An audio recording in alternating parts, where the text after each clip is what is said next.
السلام علیکم ناظرین، آج ہے 25 مارچ اور ایران کے اوپر امریکی حملے کو بھی 25 روز گزر چکے ہیں، اور ہم آپ کو بتائیں گے کہ گزشتہ 25 روز کے دوران ایران نے کیا کھویا اور کیا پایا۔ اور دوسرے نمبر پہ ہم آپ کو جو اپ ڈیٹ ہیں وہ سب سے پہلے بتا دیں کہ جو ایران امریکہ کے جو جنگ کے حوالے سے مذاکرات پاکستان میں شروع ہوئے ہیں، وہ اب جو مذاکرات ہیں وہ لگتا یوں ہے کہ طویل ہوں گے، فائنل کسی کنکلوژن کی طرف وہ گامزن نہیں ہوں گے، کیونکہ ایران نے جو ہے وہ اس بات کا اندیہ بھی دیا ہے اور اطمینان کا اظہار بھی کیا ہے کہ جو امریکہ کی جانب سے جو چوز کیا گیا جن افراد کو اسٹیو وٹکوف اور دوسرے ہیں جارڈ کشنر، کہ وہ ایک یہودی لابی کے جو ہیں وہ اعلیٰ کار ہیں، کیونکہ انہوں نے پچھلے جتنے بھی دور ہوئے ہیں مذاکرات کے ان کو آؤٹ رائٹلی سبوتاج کیا،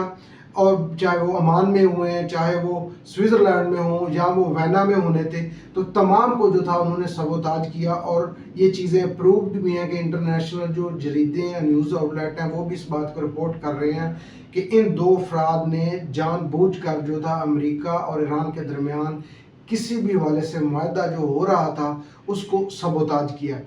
اور انہوں نے ایران نے یہ کہا ہے پاکستان کے ذریعے کہ ہمیں جو ہے وہ جو امریکہ کا نائب صدر ہے جے ڈی وینس، اس کے اوپر اعتبار ہے، اگر وہ ٹاکس کے لیے میز پر مذاکرات کی میز پر بیٹھتا ہے تو اس میں ہم جو ہے وہ ہم کوئی اطمینان ہوں گے، ہمیں مطمئن ہوں گے کہ امریکہ واقعی مذاکرات چاہتا ہے۔ دوسری جانب جو ڈونلڈ ٹرمپ ہے، اس نے 15 پوائنٹس جو تھے، 15 شرائط کہہ لیں، وہ پاکستان کے ذریعے ایران تک جو ہے وہ پہنچا دی ہیں۔ اب جو ہے وہ مذاکرات کا آغاز ہو چکا ہے۔ اس کا جیسی کوئی اپ ڈیٹ آئے گی ہم آپ کو اس کے حوالے سے آگاہ کریں گے۔ اور اب آتے ہیں کہ جو اصل سٹوری ہے، اصل کہانی ہے، جو اصل 25 جو روز گزرے ہیں جنگ کو ہو چکے ہیں، اس میں ایران نے کیا کھویا اور کیا پایا۔ تو اس میں ہم آپ کو بتا دیں کہ ایران نے جو ہے بہت کھویا ہے اور بہت زیادہ پایا ہے۔ پیٹرو ڈالر جس نے دنیا کو اپنے ایک کہہ لیں کہ لپیٹ میں لیا ہوا تھا، جو سینکشن لگانی ہوتی تھی، کسی ملک کی اکانومی کو تباہ کرنا ہوتا تھا، تو یہ ڈالر ہی جو تھا وہ سب سے بڑا امریکہ کا ہتھیار تھا، جو کہہ لیں کہ ایٹم بم کے برابر کی حیثیت ہی اختیار کر چکا ہے۔ تو وہ اس وقت شدید دباؤ کا شکار ہے جب سے ایران نے ابنائے حرمز میں جو انڈین شپ تھا، آئل ٹینکر تھا، اس سے یوان میں اپنی پہلی جو کرنسی تھی وہ وصول کی، اپنا ہرجانہ لیوی جو یوان میں وصول کی بجائے ڈالر کے۔ تو وہاں سے جو بات ہے وہ بڑھتی بڑھتی اب یہاں تک آ گئی ہے کہ یوان کی جو ڈیمانڈ تھی چینی کرنسی کی وہ بڑھ گئی ہے۔ جس طرح پاکستان کے ساتھ ٹیکنالوجی میں انڈین جو فائٹر جیٹ تھے ان کی ڈیمانڈ بڑھی، اس سے بھی کہیں زیادہ یوان کی ڈیمانڈ بڑھ گئی۔ اس کے بعد اب پیٹرو ڈالر جو ہے وہ شدید دباؤ کا شکار ہے، یہ کرنسی ہچکولے کھا رہی ہے، کیونکہ برکس کے دوران بھی جو سیشن ہوئے ان میں بھی کرنسی لانے کے حوالے سے بات جو ہے وہ پائپ لائن میں ہے۔ البتہ یہ جو جنگ ہے اس میں ایران نے جو ہے وہ بلی کے گلے میں جو ہے وہ گھنٹی باندھ دی ہے کہ یہ جو ڈالر ہے یہ اب اپنے انجام کو پہنچنے والا ہے۔ دوسرا جو بڑا ایران نے کام کیا ہے وہ یہ تھا کہ یہ جو مسلم امہ کے درمیان یونٹ تھی، یعنی کہ سنی شیعہ کے درمیان جو خلیج جو بڑھ گئی تھی، اس کو ہے بہت حد تک جو ہے وہ برج کیا ہے۔ اس کی ریزن یہ ہے کہ دنیا بھر میں مظاہرے ہو رہے ہیں، خواہ وہ کرسچن ممالک ہوں، مسیح برادری ہو، وہ مسلم سنی ممالک ہوں، وہ اہل تشیع کی اکثریت ہو، کیونکہ ایران میں 7 کروڑ اہل تشیع جو مومن بھائی بہنیں ہیں ان کی 7 کروڑ آبادی ہے۔ دوسرے نمبر پہ پاکستان آتا ہے، پاکستان میں 2.5 کروڑ سے کچھ زائد اس کی آبادی ہے۔ اس کے بعد آتا ہے عراق میں 2.25 کروڑ کے لگ بھگ جو ہے وہ آبادی ہے اہل تشیع کی۔ اس کے بعد بھارت آتا ہے، بھارت میں 2 کروڑ آبادی ہے۔ تو آپ اندازہ لگائیں کہ تمام ان ممالک میں امریکہ کے ایران پر حملے کے خلاف احتجاج اور مظاہرے ہو رہے ہیں، اور پاکستان میں تو یہ خونی مظاہرے بھی ہوئے ہیں، کیونکہ متعدد افراد کی شہادتیں ہوئیں ایرانی سپریم رہنما کی شہادت کے بعد۔ اور جو انٹرنیشنل ورلڈ آرڈر تھا اس کو بھی ایران نے تباہ کر دیا ہے۔ اس کو اس طرح تباہ کیا ہے کہ پیٹرو ڈالر کو ادھر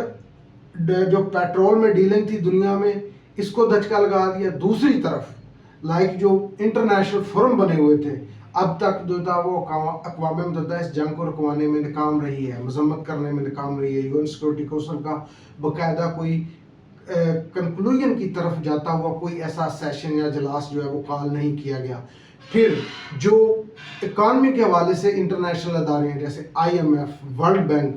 وہ بھی اپنے زوال کی جانب گامزن ہیں, کیونکہ یہ ادارے کریڈٹ یونینز ہیں. ان میں ان کے ممبرز ہیں, لائک آئی ایم ایف جو ہے یہ بھی ایک کریڈٹ یونین ہے اور اس کی 191 ممبرز ہیں, اور یہ 1000 ارب تک یعنی 1 ٹریلین تک جو کرائسس میں ہوتے کوئی کسی بھی ملک کی اکانومی تو یہ 1000 ارب تک اس کو قرضہ دے سکتا ہے. تو دے گا یہ ڈالر میں ہی. تو جب ڈالر شدید دباؤ کا شکار ہے تو آپ سوچیں کہ امریکہ کی کیا کیفیت ہوگی, اور جن ممالک نے ڈالر میں اکانومی ہے ان کی, اور وہ بھی اس کے ساتھ ہی جو ہے وہ نشانہ بن رہے ہیں. آگے ہم آپ کو اپنا تجزیہ دے دیں کہ اب ان مذاکرات سے پہلے تو ہم نے آپ کو بتا دیا جو اپ ڈیٹس تھی مذاکرات کے حوالے سے وہ, اور اب بتاتے ہیں کہ ہمارا جو تجزیہ ہے وہ یہ ہے کہ ایک طرف تو امریکہ نے مذاکرات شروع کر لیے ہیں پاکستان میں, اور دوسری جانب جو ہے وہ اس نے مشرق وسطیٰ میں اپنے ٹروپس بھیجنا شروع کر دی ہیں. اب یہ کیا چل رہا ہے, یہ کہیں وہ ہینری کسنجر جو سابق امریکی وزیر خارجہ ہیں, یہ ان کی بات تو کہیں سچ ثابت نہیں ہونے جا رہی. انہوں نے بھی ایک دفعہ کہا تھا کہ جب سپر پاورز کوئی بھی بڑی طاقت جنگ میں اس کو شکست ہوتی ہے تو وہ شکست کے خوف سے اپنے اہداف جو ہے وہ بدل لیتی ہے, اس میں تبدیلی لے آتی ہے. جس طرح ہمیں نظر آ رہا ہے کہ امریکہ میں اب وہ ہونے جا رہا ہے, کیونکہ امریکہ کے اہداف تو تھے رجیم چینج,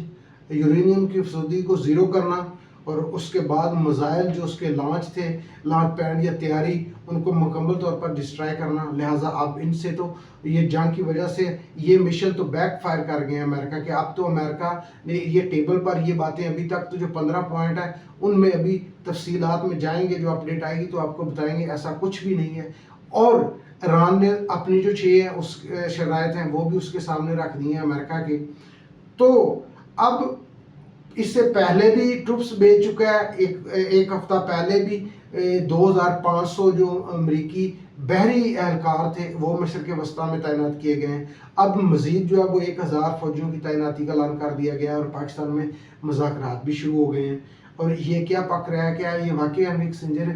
کے مطابق امریکہ اپنے اہداف جو ہے وہ گول سیٹ کر رہا ہے, کیونکہ اس کی ایران کے اوپر حملے کی جو کیلکولیشن تھی وہ بالکل مس کیلکولیٹ ہوئی, اور وہ اپنے ابھی تک 1 ماہ کی جنگ کے دوران اپنے اہداف حاصل کرنے میں ناکام رہا. تو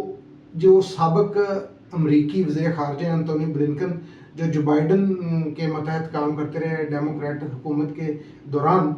تو انہوں نے بھی ایک انٹرویو میں کہا کہ یہ جو جنگ ہے یہ اس کا کوئی پتہ نہیں ہے, یہ سال جاری رہ سکتی ہے, 5 سال تک بھی رہ سکتی ہے, کیونکہ جو موجودہ ایران کی گورنمنٹ ہے, رجیم ہے, اس کو جانا ہے. تو یہ بھی ایک اشارہ ملتا ہے کہ یہ کہیں نہ کہیں امریکہ جو ہے یہ ابھی وہ فل کنفیوز ہے ڈونلڈ ٹرمپ, کیونکہ وہ مسلسل یو ٹرن اور جھوٹ پر مبنی باتیں کر رہا ہے. اور جو امریکی میڈیا ہے وہ بھی اس کے جو ریکارڈڈ اس کے کلپس ہیں, ایک ویڈیو میں, ایک سپیچ میں,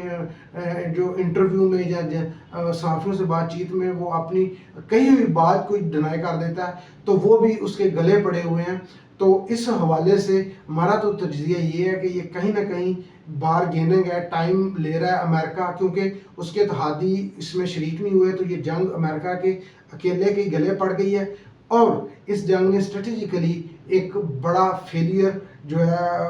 امریکہ کے سامنے اس کی شکست کا کھڑا کر دیا ہے, اور اس کو شکست امریکہ کو اپنی نظر آ رہی ہے, کیونکہ جو ایران ہے اس نے اپنی اکانومی بھی جنگ کے دوران اس کی اکانومی بھی گرو کر رہی ہے, پہلے سے زیادہ گرو کر رہی ہے. اس کے بعد جو